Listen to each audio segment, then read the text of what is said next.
A Reputation by Richard Connell. Smoke and talk filled the dining room of the Heterogeneous Club, one of those small, intimate clubs of reasonably liberal professional men and women one finds here and there in New York City. Alone, in his accustomed corner, Saunders Rook alternately sipped black coffee and fingered a wan mustache. He was on the fringe of an animated group, in it without being of it, and on this, as on other evenings, was taking an inconspicuous, nodding part in the conversation, sometimes going so far as to say, "Not really," to which the speaker would reply perfunctorily, "Yes, really," and go on as before. Nobody knew much about Saunders Rook, and he aroused little, if any, curiosity. It was assumed by the other members, on what grounds no one could say, that he was an artist of some kind. Perhaps he wrote music criticism for one of the more pallid of the weeklies. Maybe he contributed notes on birds to an ornithological review. Again, it might be that he was an architect, specializing in designing ornamental drinking fountains. Perhaps he gave lessons on the flute. His pepper and salt suits, his silent neckties, his manner gave no hint. Yet he was not an enigma. He'd gladly have told all about himself had anyone cared to ask him. The members must have seen Saunders Rook scores of times before that fateful evening, but had you asked any of them to describe him, the reply doubtless would have been, "Oh yes, Saunders Rook. I believe there is such a fellow around the club. Let me see. No, I don't think he's very tall or very short or very dark or very light. In fact, I don't believe he's very anything." How and when he had become a member of the club no one knew, and presumably no one had ever been concerned about knowing. Perhaps he was a friend of a member now deceased. He dined at the club 4 or 5 times a week and paid his bills. No one remembered having seen his face anywhere else. The Heterogeneous Club is proud of the range and brilliance of its talk, but until this night it had never discussed Saunders Rook. After this night it could talk of little else. Saunders Rook was not a glum, sullen, aloof soul. He was not unnoticed by choice. Evening after evening he was on the edge of the circle of talk, listening, as politely attentive as a well-trained collie. He may even have ventured on 1 or 2 occasions to come out with something positive, but if he ever did so, it made no impression on the members of the club, and they were a not unimpressionable lot. On this night, as he sat over his coffee, Saunders Rook from time to time moistened his lips with his tongue and cleared his throat as if he were making ready to say something important, and then compressed his lips as if he had decided that it was not worth saying. The truth was that Saunders Rook was afflicted with cab-wit, that he was one of those unfortunates who think of the bright things they might have said only while on their way home in a taxicab. He was oppressed by the knowledge that if he did say anything, it would probably be as colorless and unoriginal as he suspected himself to be. He was oppressed mildly, for he was mild in all things, by the certainty that he could not compete with the witty Max Skye or the sparkling Lucille Davga, who could always quote something arresting from Krafft-Ebing. He did not enjoy being ignored any more than any other man does, and he had his full share of man's natural desire for a beam of the limelight. A craving for attention had of late been growing more insistent within him. His mind began to play with ideas, which, he reasoned, if uttered in a loud enough voice, might bring his hearers to their and his feet. He wanted just for once to cause a stir. Just once, he told himself, would appease him.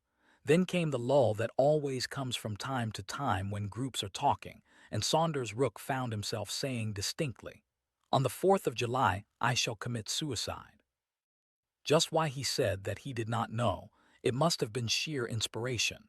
As a matter of fact, he had never contemplated doing anything of the kind. He had never demanded much of life.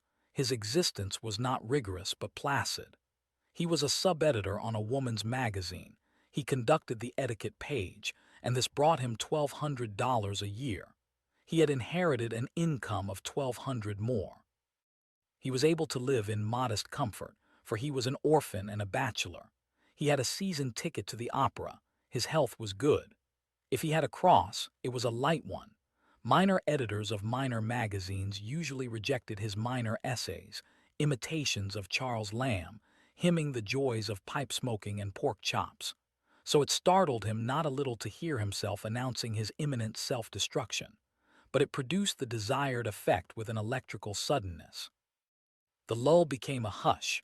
Not only the group at his own long table, but other groups had heard, and the eyes of the entire room were directed to the man with the wan mustache. "But my dear fellow," cried Max Sky, "you don't really mean that." Saunders Rook curbed an exigent impulse to recant on the spot and replied firmly, "But I do mean it." A woman member in a far corner called, "Would you mind repeating what you said? I'm not sure I heard you correctly." Saunders Rook cleared his throat and said again, "On the 4th of July I shall commit suicide." The members began to shift their chairs so that they could more plainly see and hear him. "But why?" asked Luceldavga. "Yes, why?" came from other members. Some were a little excited. Saunders Rook had not thought that far ahead, and the question confused him. He wanted very much to say, "Of course, I was only jesting." No, he couldn't do that. What a dolt they'd think him. Hastily, he ransacked his brain, cleared his throat to gain time, and declared, "As a protest against the state of civilization in America." Again, sheer inspiration. The state of civilization up to that moment had never worried him. He heard an interested ripple run round the room. "But what do you consider the state of civilization to be?" asked Max Sky, bending toward him. "Rotten," said Saunders Rook emphatically. Now that he was in for it, there was no sense in halfway expressions. Rotten, if not elegant, was strong, he decided. He heard someone in a corner whisper, "I say, who is that fellow?" "Why, his name is Book or Cook or something," was the whispered answer. He smiled. He hoped they would think it the quiet, resolute smile of martyrdom. "But Mr. Rook," said Luceldavga, "have you made all your plans?" Here was another contingency for which he had not prepared. He slowly cleared his throat. "I have," he said gravely. Then, with a touch of mystery, added, "and I haven't." He hoped they would probe no further, but the heterogeneous club is composed of inveterate probers. "Oh, won't you tell us all about them?" As Luceldavga said this, she clasped her hands. Mr. Rook frowned ever so slightly. They acted as if he were planning a trip to Bermuda. He'd have to show them how deadly in earnest he was. "If you insist," he said, his mind groping wildly for plans. Unanimously, they insisted. "Mind you, it must go no further than this room," he said. They all said that of course it wouldn't. "Well," said Saunders Rook, speaking very deliberately, "of course, you see, since it is to be a protest, it must have a certain amount of publicity." Everyone nodded approvingly. "So I thought," he felt his way along, "that I should do it in some rather public place." "Central Park," suggested Max Sky. "Exactly," replied Saunders Rook, grasping at the idea. "The very place I had in mind." There were murmurs of "splendid." "A big thought. There's a lot more to these quiet chaps than meets the eye." Saunders Rook, hearing, glowed. Just then Oscar Findlater made one of his infrequent appearances at the club. The members were proud of belonging to the same club as Oscar Findlater, who was editor of The Liberal Voice, most advanced and oracular of weeklies. He was a vastly serious person of Jovian demeanor. Usually the members flocked about him to catch the pronouncements that dropped from his lips, but on this evening they only nodded toward him and continued to gaze expectantly at Saunders Rook. To Saunders Rook, Oscar Findlater had always seemed a god, despite the fact that The Liberal Voice had rejected numerous choice essays on pipe smoking by the fireplace and kindred topics over which Saunders Rook had twalled. He had mildly envied the attention paid to the editorial Olympian. Now he, Saunders Rook, was actually stealing the spotlight from the great man. It was most pleasant. "Good evening, Findlater," said Max Sky. "You know Saunders Rook, don't you?" The editor murmured something about never having had that pleasure. "Rook," announced Max Sky impressively, "is going to commit suicide." "On the 4th of July," added Judy Atwater. "As a protest," contributed Rogers Joyce. "Against the rotten condition of civilization in America," finished Luceldavga. Oscar Findlater gazed at the wan mustache with sharpened interest. "Not really," he exclaimed. "Yes," said Saunders Rook in the voice of a man whose mind is irrevocably made up, "really." "By Jove," cried Oscar Findlater and sat down. He was plainly stirred. "Do you mind talking to me about it?" "Not at all," said Saunders Rook, trying to inject casualness into his tone, "if you think it at all interesting." "Interesting." Oscar Findlater excitedly stroked the black ribbon that streamed from his nose glasses. "Why, man alive, it's overpowering. Biggest idea I've struck this year." He studied Saunders Rook. Your mind is made up, the great man asked. Absolutely. Nothing can change it. Nothing. Well, said Findlater with a sigh, then I suppose we must make the best of it. He sank his head on his bosom, the usual attitude by which his disciples knew he was submerged in thought. Then he said, Rook, would you consider doing a series of essays for the Liberal Voice? Would he? What a question. Saunders Rook could only nod. Let's say 6 essays tracing the genesis of the idea, you know, and arraigning civilization. But Saunders Rook merely nodded. Of course, went on Oscar Findlater, there are only 3 weeks between now, he paused embarrassed, and then. Saunders Rook murmured, Of course. Exclaimed Oscar Findlater, struck by a happy thought. We could bring out the last 3 posthumously. Posthumously, echoed Saunders Rook sepulchrally. At that second came again the impulse to say, but of course this is all in fun. He stifled it. After all, it was something to have essays in the Liberal Voice, even posthumously. How long should they be? Saunders Rook found himself asking carelessly. Oh, about 3,000 words, more if necessary. Not too heavy in tone, of course, or morbid. Readable, you know, almost chatty, but with an underlying strain of philosophy. Precisely, said Saunders Rook. We'll want the first one immediately, said the editor. You shall have it, promised Saunders Rook. He could not but note the admiration, almost awe, in the circle of eyes. He was wise enough to depart before the spell was broken. Well, he said, rising, I think I'll run along to bed now. Can't be too careful of my health, you know. He tossed this last sentence off with a grim smile. He was full of inspiration tonight. The members crowded around him. Will you come to my studio for tea tomorrow? Asked Lucille Davga. And dine with me afterward at the Authors Club, insisted Max Sky. Some fellows I want you to meet. We'd love to have you come up to Croton for a weekend, said Rogers Joyce. The crowd up there would like to know you, jolly lot, keen on new ideas like yours. For the first time in his 33 years, Saunders Rook had the gratifying sensation of being inundated with invitations, of being sought after. He consulted a date book, appeared surprised to find that it so happened that he was not booked up to any extent in the near future, and accepted sundry invitations. As he strolled to his snug 2 rooms and bath in Grove Street, Saunders Rook could not but congratulate himself on being a singularly fortunate fellow. At the tea given by Lucille Davga, Saunders Rook experienced a new and not unwelcome sensation. He was lionized. He found it extremely pleasant to play the lion to a studio of pretty women. He noted how the tea went cold and the toast untasted as they flocked around him. Also, each one found an opportunity to take him aside and say, Of course you don't really mean it. But I do, he would reply almost severely. But what have you against civilization? It's rotten, he would growl. He was getting better and better in the role. Oh, Mr. Rook, he enjoyed the sensation he was creating. One girl, Marjorie Story, who was young and had red hair, a combination that sometimes appeared in Saunders Rook's dreams and private yearnings, whispered to him that she was sure he was disappointed in love. But she added archly, there were plenty of uncaught fish in the sea. He said sternly that love or lack of it did not enter into his plan at all.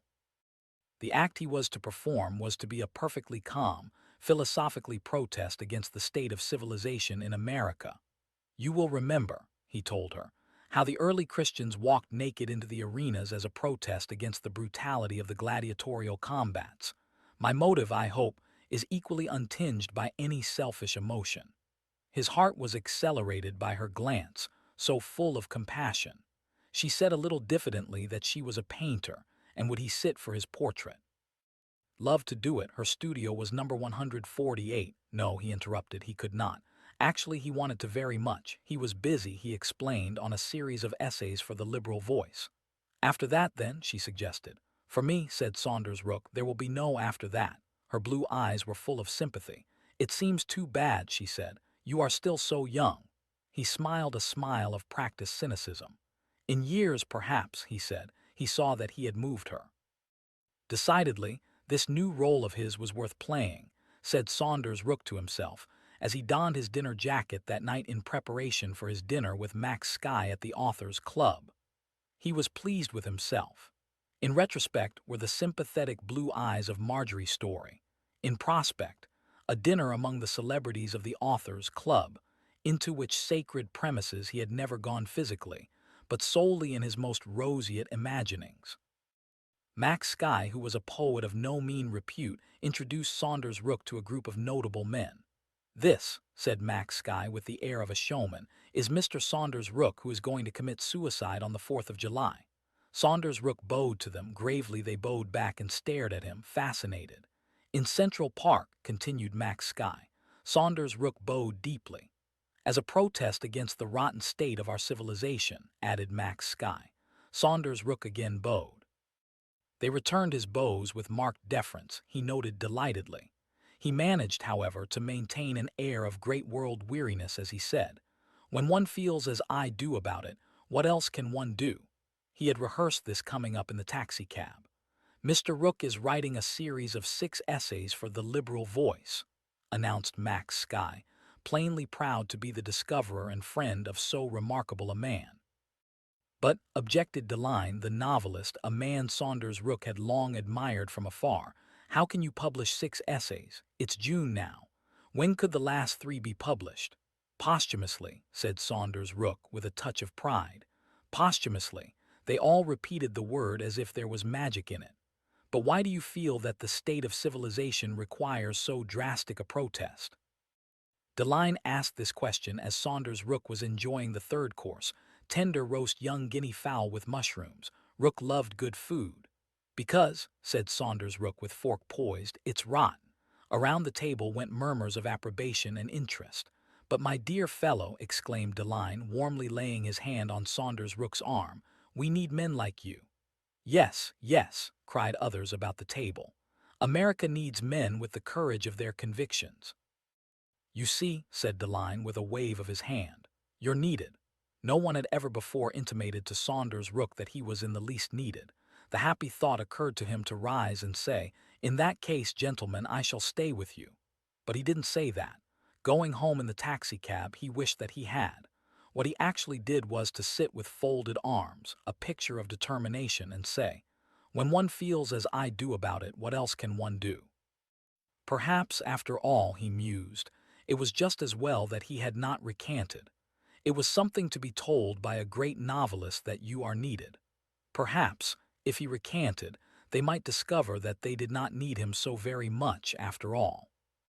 A few days later, as he sat at his desk among the other sub-editors, beauty editors, household editors, baby care and feeding editors, kitty page editors, cooking editors, he was summoned, just as he'd finished writing a letter to a lady in Waterloo, Iowa, to tell her that engraved invitations are not required for a straw ride, into the sanctum and presence of the publisher and owner of the magazine, Keble Gowler, a man of terrifying importance in Saunders Rook's eyes. Until that moment it had not occurred to Saunders Rook that he was anything more to Mr. Gowler than a name on the payroll, and rather far down on the payroll at that.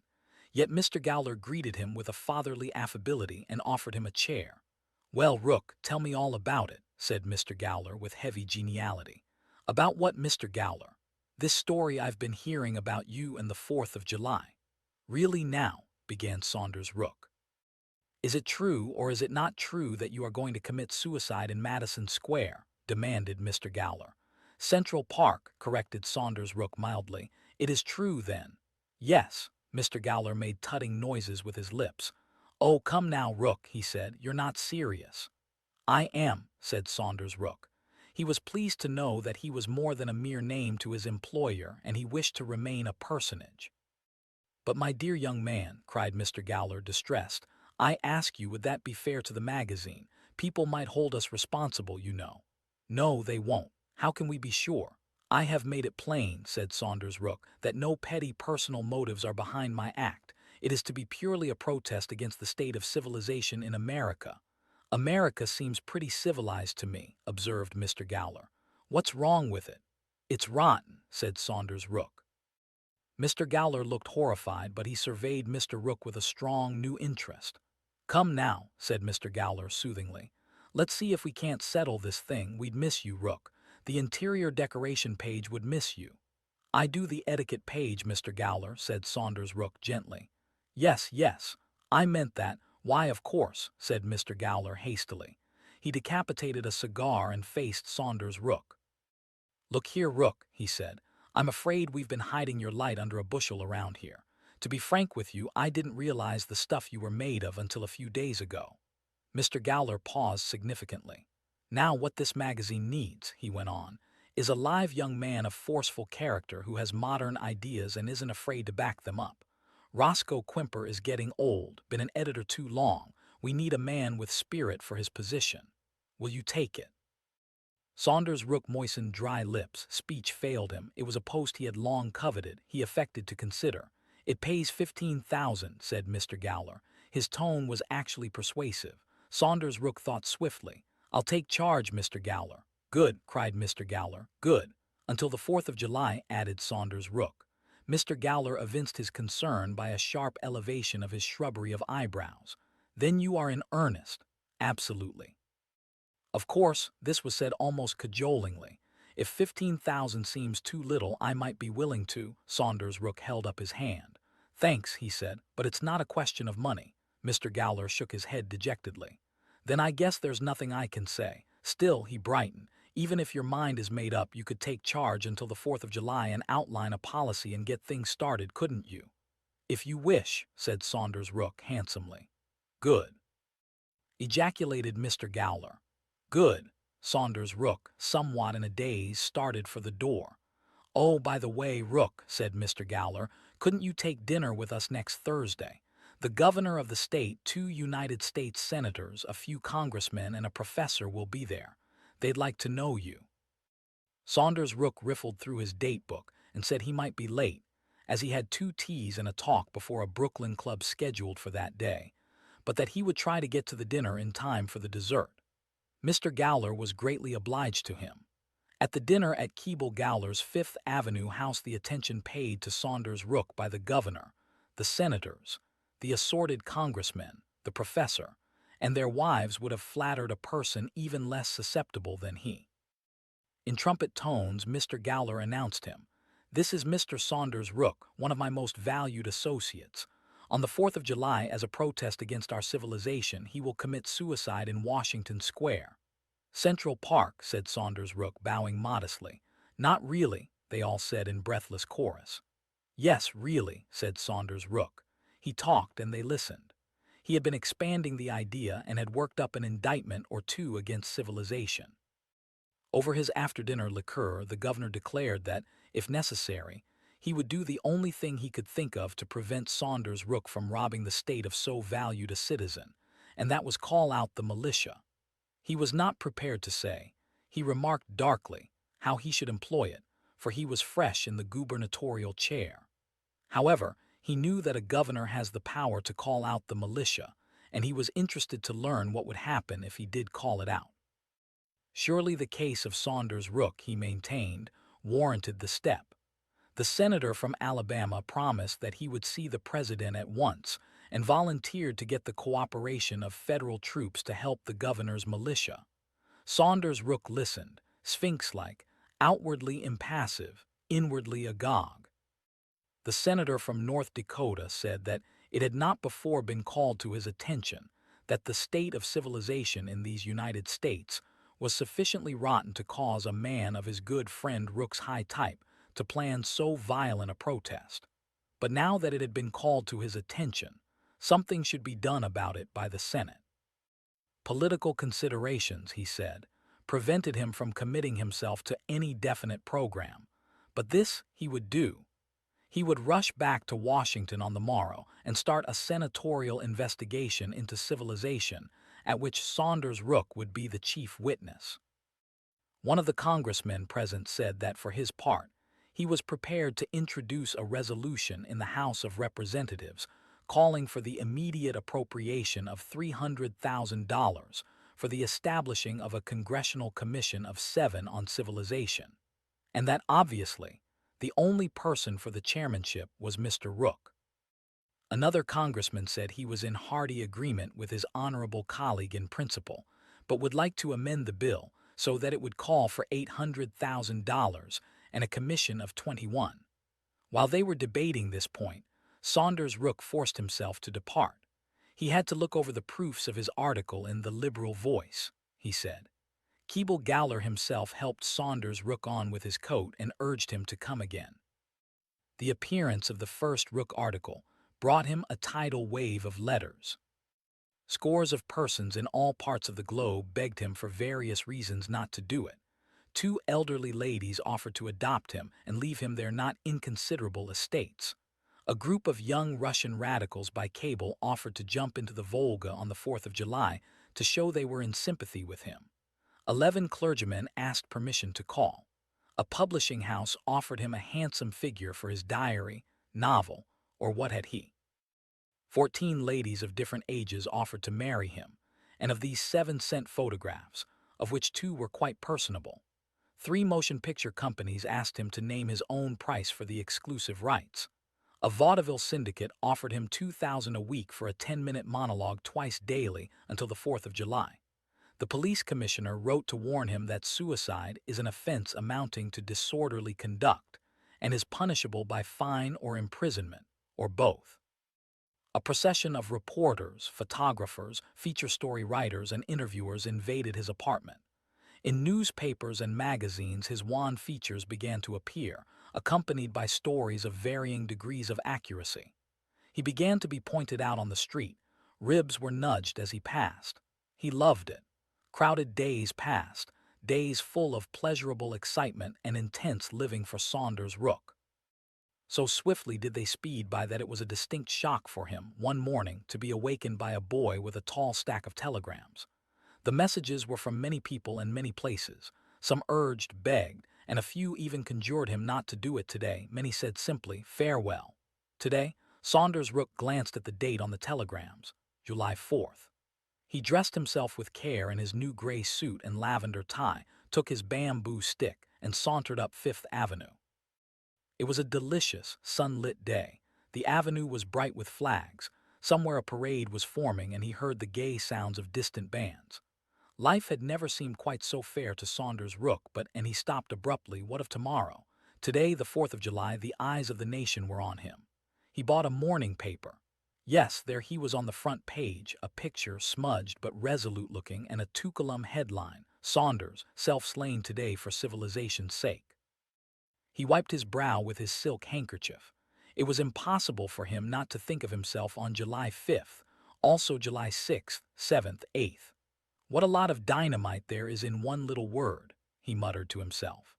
What a difference there is between Saunders Rook, the man who is going to commit suicide on the 4th of July, and Saunders Rook, the man who was going to commit suicide on the 4th of July. One is romantic, promising, glorious, the other, ugh, the other is the epitaph of a weakling, a turncoat, a failure. He stopped before a picture store and moodily gazed at a seascape in the window. He recalled that some sage has said, any man can make a reputation, it takes a real man to keep one. He had a reputation, he reflected. He derived pleasure from that fact even now. It was more than he had dared hope for. 3 weeks before it had seemed that he had been cast for a minor role in life, the voice of the mob offstage. Almost overnight he had attained stardom. He who had never expected to have a line to speak had strutted and postured and declaimed in the center of the stage and heard the sweet music of applause. Today he was a hero, tomorrow he would be a joke.